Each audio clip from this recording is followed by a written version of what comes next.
Vida e saúde começando! Como é que você vai hoje? Eu espero que você esteja bem, espero que possa ficar um pouquinho melhor ainda depois de assistir ao nosso programa. Vamos juntos aqui em aprendendo a como prevenir o afogamento. O verão está chegando, a gente precisa realmente pensar nisso, especialmente você que tem filhos, você que tem crianças que convivem, mas os adultos também estão sujeitos a esse tipo de problema e a gente vai tentar esclarecer aqui para que você saia de férias com mais segurança, com mais cautela também e possa aproveitar com tranquilidade essa época tão gostosa do ano. Mas hoje eu trago uma frase uma frase popular para você pensar e para você refletir, para te inspirar. Não coloque limites em seus sonhos, coloque fé. Olha que interessante, já pensou, ao invés de colocar limites, mas isso não dá, eu não posso por causa disso, daquilo. Coloque fé e se for da vontade de Deus, aquele seu sonho vai se realizar. Rodrigo está aqui com a gente, ele é professor de educação física e vai falar de um assunto pertinente agora para essa época do ano, na verdade para toda a nossa vida. Tudo bem, Rodrigo? Tudo bem. Prazer em receber você aqui. Muito obrigado pelo convite, estamos aí para falar um pouco sobre prevenção de afogamento, né? Um tema tão importante. Né? Imprescindível, eu diria, imprescindível, né? Muitas pessoas perdem a vida por conta do afogamento. Se não perdesse a vida, teríamos muito mais pessoas no mundo, né? Então, são cerca de 500 mil pessoas por ano no mundo que morrem por afogamento. É muita gente. E a gente pensa em afogamento mais para as crianças, mas tem muito adulto também que é confiado, que acha que dá conta, que acha que vai conseguir, que dá pé, né? Mas não percebe o perigo que está por baixo d'água. Qual seria, talvez, o maior engano da pessoa que morre afogada?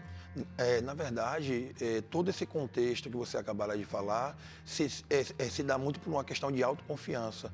Né? As pessoas que querem se arriscar no meio líquido, né, e acham que sabem nadar por simplesmente se deslocar. Né? O ato, sim, de se deslocar é o ato de nadar, né? Mas uma técnica natatória é totalmente diferente disso. Então, muitas pessoas acabam se distanciando em águas abertas, né, daquela questão da beirada, né, vamos nadar até tal ponto, e aí acabam, no meio do caminho, sentindo algum tipo de cãibra, né, cansaço, dentre outras situações. E não tem apoio nenhum. Sem apoio, porque, né, está ali no contexto de águas abertas. Né? No ambiente de piscina, seria menos preocupante, entre aspas, porque não tem correnteza, mas tem toda a questão da profundidade. Então, muitas vezes pula num determinado local, não dá pé, não consegue achar o fundo e acaba se desesperando, tentando sair de qualquer maneira, o que gera também um cansaço físico, o que gera também até a situação de sentir câimbras. Agora, as maiores áreas de afogamento, maiores não, quais são as áreas mais comuns de afogamento? Você está falando piscina, água aberta, mares, rios, é isso? Isso, justamente. Mas criança pode morrer afogada com pouca água também, hein? Isso. Muito importante você ter feito essa colocação, porque a questão dos filetes de água, né, o que nós podemos chamar, também são riscos de afogamento para crianças de pouca idade. Né? Um balde com um filete de água, até o vaso do banheiro também, com aquele filete de água que fica, a criança pode se debruçar por dentro e não conseguir retornar. Né? Todo cuidado é pouco, então, quando esse assunto vem à tona. Quando se fala de prevenção de afogamentos, a questão da vigilância é o mais importante. A gente tem algumas telas aqui que eu gostaria de mostrar para o nosso telespectador, mostrando por que essas estatísticas são tão preocupantes. Olha só quanta gente morre aqui no Brasil afogado. Cerca de a cada 91 minutos, um brasileiro morre. 1h30, mais ou menos, tem gente morrendo afogado. Isso dá um total de quase 7 mil pessoas por ano no Brasil. Muita gente. Muita gente. Então, assim, muito por questão de displicências. Né? Um dos principais fatores seria o uso de álcool, né? Principalmente no ambiente de praia, no ambiente de clubes. Né? Pessoas que se alimentam em demasia e acabam se adentrando no meio líquido, acabam tendo uma congestão e acabam vindo a regurgitar esse alimento, e aí no processo de regurgitação, que é uma ação involuntária, acaba também por aspirar esse alimento que foi regurgitado junto com a água, isso gera, né, um processo de afogamento. Saber achar, na verdade, que sabe nadar de uma forma eficiente, não sabe. Não, né? Conhecer a localidade onde está desfrutando, o ambiente. Ali. Então, todos esses contextos geram esses 91 minutos para cada brasileiro vir a óbito por questões de afogamento. Presta atenção, meu amigo, minha amiga, presta atenção porque as férias estão chegando e olha só que interessante, mais homens morrem do que mulheres, um pouquinho mais de homens, né? Talvez seja por essa questão da bebida, essa questão da autoconfiança, o homem tem essa coisa de, né, de saber mais e de achar que é corajoso, né? A questão do uso etílico, né, que é do álcool, sempre o homem tem mais né, utiliza mais dessa questão do álcool, da questão da coragem, né, de mostrar que é capaz e acaba sendo vitimado mais vezes do que o sexo feminino. Além disso, os adolescentes têm maior risco de morte. Novamente, a gente entra na questão da autoconfiança, né? Isso, essa é uma questão também que os adolescentes, né, eu muito brinco com os alunos que eu tenho, que eu digo que eles não são imortais, eles precisam realmente ter noção do perigo. Essa noção, a prevenção de todo o contexto onde eles estão. Então, os adolescentes também estão inseridos nesse contexto de autoconfiança e acabam no momento que eles estão ali em ambiente de água, seja águas abertas ou até mesmo de piscina, se acontecer qualquer tipo de situação adversa, ele vai tentar salvar o outro. Né? Casos que já foram noticiados, né? 3 irmãos acabam de morrer, né? Porque um foi tentar salvar o outro e acabou indo todos de vez, né? E olha, esse último dado está relacionado com o anterior, né? 47% dos óbitos ocorrem até os 29 anos. É gente jovem morrendo, é gente nova morrendo, gente com uma vida inteira pela frente, sucumbindo aos afogamentos. A gente tem um outro dado aqui interessante, que mostra que 52% das mortes na faixa de 1 a 9 anos acontecem em piscinas dentro das próprias casas. Esse é um outro fator preocupante. Aqui é acidente já. Isso, já é acidente. E muitas vezes acontece por falta de uma supervisão de um adulto. Monitoramento. Eu costumo dizer que crianças só morrem afogadas por falta de supervisão de um adulto. E eu não digo quase 100%, não. Eu digo em 100% dos casos. Né, por experiência própria, da questão de anos aí de experiência. Então, assim, sem fiscalização, sem supervisão, com certeza o risco de afogamento vai ser muito maior para essa faixa etária de 1 a 9 anos.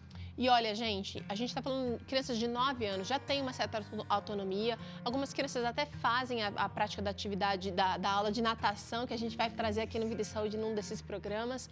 Mas realmente a supervisão, porque um acidente acontece, as crianças não têm tanta autonomia e nem força para se livrar de um acidente, né, Rodrigo? Isso, e muitas vezes a própria aula de natação é negligenciada.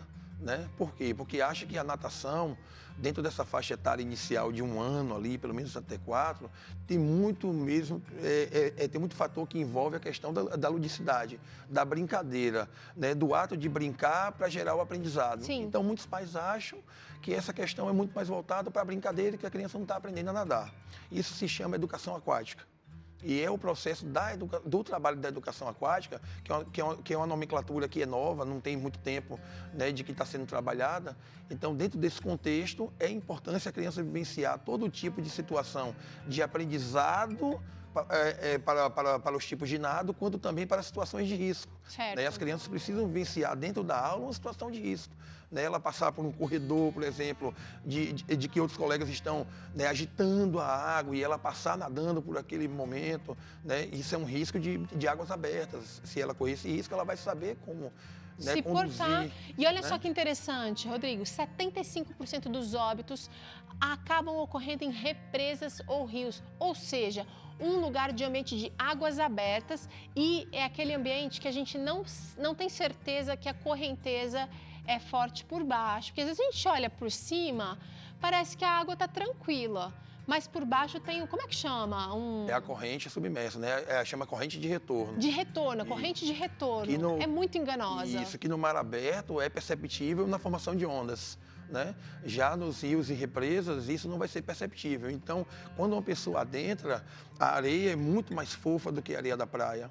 Né? Então, o que é que vai acontecer? Aquela corrente submersa é quem pode tá simplesmente levando essa pessoa, né, a uma corrente mais forte do espaço da água aberta e, infelizmente, né, podendo levar a óbito. Bom, Por que a gente está falando sobre isso aqui no Vida e Saúde hoje? Porque cerca de 44% das mortes acontecem no verão. Então a gente está chegando no verão, é uma época do ano que é para a gente curtir, para aproveitar a família. Os primos às vezes se encontram, mas nem sempre a gente vai para lugares que são sinalizados. E aí eu queria conversar com você sobre isso, Rodrigo, hoje. Porque em praias, por exemplo, a gente tem o salva-vidas, a gente tem as plaquinhas de quando está próprio ou impróprio para banho, mas em alguns rios, em fazendas, no interior aqui do Brasil, nas represas, onde a gente acaba entrando para se refrescar, a gente não tem essa sinalização orientando a população.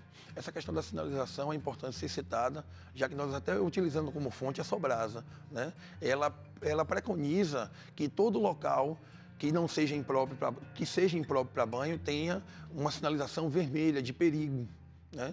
Para que possa todo banhista que chegar naquele local entender que aquele espaço dali não está próprio para banho por correnteza, dentre outras situações. Existem também as sinalizações amarela e a verde, né? A amarela a nível de advertência, aquele espaço está próprio para banho, mas que o banhista deve ter atenção a determinados pontos de corrente de retorno, e a área verde, né? Que pouco a gente vê essa sinalização verde, que é uma área livre de banho, mas não quer dizer que não deva, né, tomar cuidado. Tem que ter supervisão, ele já falou aqui. Isso é imprescindível, isso é imprescindível. A gente tem alguns recursos também, Rodrigo, aqui, que podem ajudar, que podem auxiliar. Eu estou vendo aqui, por exemplo, um colete salva-vidas que a gente usa com muita frequência, por exemplo, quando vai num passeio de bote, num passeio de barco, num caiaque, por exemplo. Mas poucas pessoas acabam usando isso aqui para brincar na água livremente, né? Só esses recursos, uma boinha, um espaguete como isso aqui, já ajudaria a prevenir afogamentos? Vai ajudar a prevenir, mas não ajuda, não evita de acontecer. Não é 100%. Não é 100%. Nenhum desses materiais aqui são seguros 100%. Na verdade, eles geram uma falsa sensação de segurança, né? Esse colete que você acabaram de apresentar, que são utilizados em passeio de caiaque, dentre outros, né, tipos de locomoção em mar aberto, eles são suficientes para fazer a pessoa boiar em caso de acidentes, em caso de virar o caiaque, em caso de virar a canoa, barco, dentre outros. Mas a pessoa precisa ter um suporte de alguém especializado para poder fazer acontecer, né, todo o processo de salvar.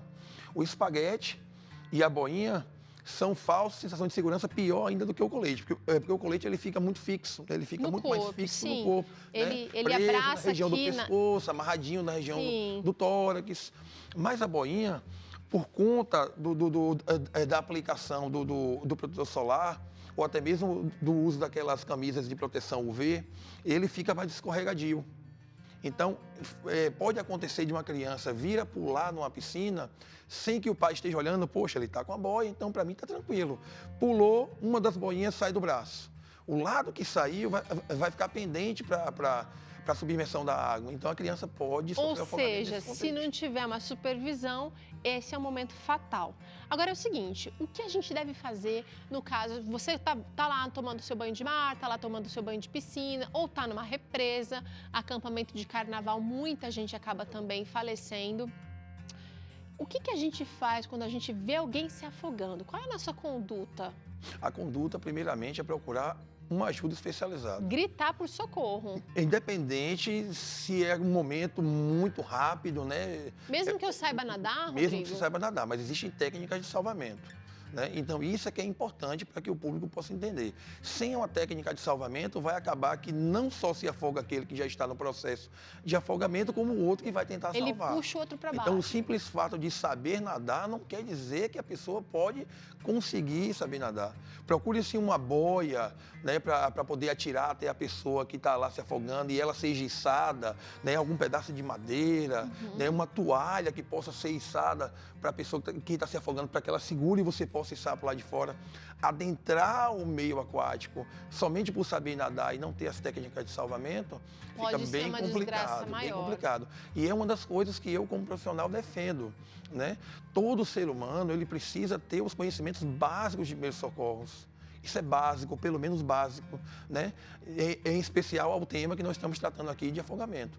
Então, saber nadar e ter uma técnica de como retirar uma pessoa da água que está passando por uma situação de afogamento é extremamente importante nesse contexto. Já que você tocou nesse assunto, que a gente está perto do verão, eu quero saber o que fazer de primeiros socorros para atender essa pessoa que foi retirada da água, que sofreu um afogamento. Ao sair da água, sempre colocar o afogado em posição de decúbito dorsal, que é de barriga para cima. Barriga para cima, então, Barriga deitado pra para cima. Isso, deitado de barriga para cima e observar os sinais vitais, que é a respiração e os batimentos cardíacos. Certo. A ausência de respiração e batimentos cardíacos, aí vai se iniciar o processo de reanimação cardiopulmonar, que são as compressões e as insuflações. Em caso de um socorrista, fazer pelo menos 15 por 2, né? 15 compressões por 2, né, respirações. Em caso de 2 socorristas, pelo menos 5 compressões para 1 insuflação de respiração, para poder fazer com que essa pessoa, né, tenha novamente, né, os sinais vitais. Aí sim é que ela vai conseguir colocar aquela água para fora, aí se coloca a pessoa em decúbito lateral. Ou seja, né? põe ela de lado. Perna flexionada para que ela não gire para o lado, para que ela consiga escoar toda aquela água que foi ingerida durante o processo de afogamento. Bom, você está falando aqui, então, processo... Todo mundo poderia ter essas aulinhas de primeiro socorro. A gente já ensinou aqui no Vídeo de Saúde várias vezes com médicos, com enfermeiros. Agora, o professor de Educação Física acabou de relembrar aqui novamente.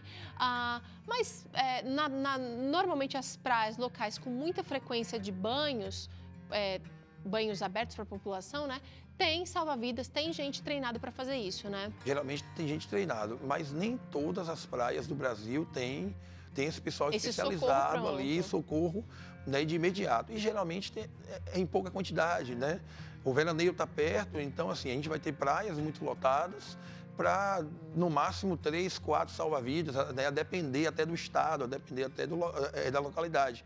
Então, alguns só tem mesmo a prancha para poder, poder adentrar no mar e fazer o processo de salvamento. Outros têm a moto aquática, já tem outro tipo de material. Isso tudo vai influenciar no resultado final. Vai influenciar no resultado final devido à velocidade de processo de salvamento. Agora, eu quero saber o seguinte, uma das outras causas de morte por afogamento seria realmente a indigestão, a congestão, né? Você disse aqui. Qual é a recomendação? E também queria saber para cãibra, né? O que fazer para evitar, para prevenir que tenha esses problemas ao adentrar na água. No contexto alimentar, o mais correto seria não se alimentar de maneira exacerbada, né? Se alimentar muito para depois adentrar na água. Porque tem um processo de digestão natural do nosso corpo e se esse processo não for feito e você ficar dentro do mar agitado, né, ou até mesmo se agitando dentro da água, pode acontecer de regurgitar. Esse processo de regurgitar, né, é um processo involuntário. Você vai colocar para fora o alimento e você não vai ter controle, né, do que está saindo, né, aquele controle muscular. Então, no processo de não ter controle, a pessoa acaba submergindo em água e aí, quando for tentar respirar, vai vir água junto com o alimento novamente. Não dá certo. Então, tem que dar um tempo quando come, dar um tempo antes de entrar na água de novo. E cãibras? E cãibras, aí seria um processo mais de condicionamento físico, né? Aquele indivíduo que não é bem condicionado fisicamente, não se arriscar em águas abertas ou num local que não dê pé para ele. Porque não tem, logicamente, condicionamento físico, acaba porque ele vai aumentar a acidose do corpo dele, né, a acidez do corpo, o que gera câimbras com mais facilidade. Então, o ideal é manter-se ali próximo da beira do mar, próximo da beira da piscina, em caso de não saber nadar de forma perfeita, somente parcial, e não ter o condicionamento físico, evitando, sim, um possível afogamento. Olha, muito bom essa conversa que a gente teve aqui com o professor de Educação Física, Rodrigo Araújo.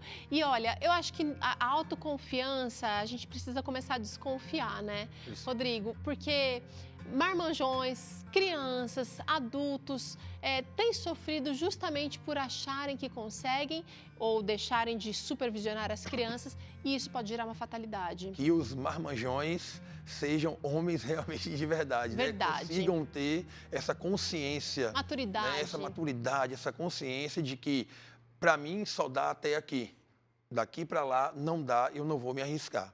E sendo os marmanjões os adultos, né, juntamente com as mães ou responsáveis pelas crianças, gente sempre está fiscalizando. Larga o celular nessa hora. É um dos maiores fatores, Tá certo. né, de falta de atenção para esse contexto. Tá certo. Quero te agradecer, Rodrigo. Muito obrigado e eu que agradeço. Olha só que legal. A gente faz um rápido intervalo e no próximo bloco você vai acompanhar o Dr. César falando aqui sobre doença do pânico e o que fazer durante a crise. E ainda tem receita por aqui, você aprende esse donuts de cenoura maravilhoso. Sai daí não, a gente já volta com muito mais vida e saúde para você.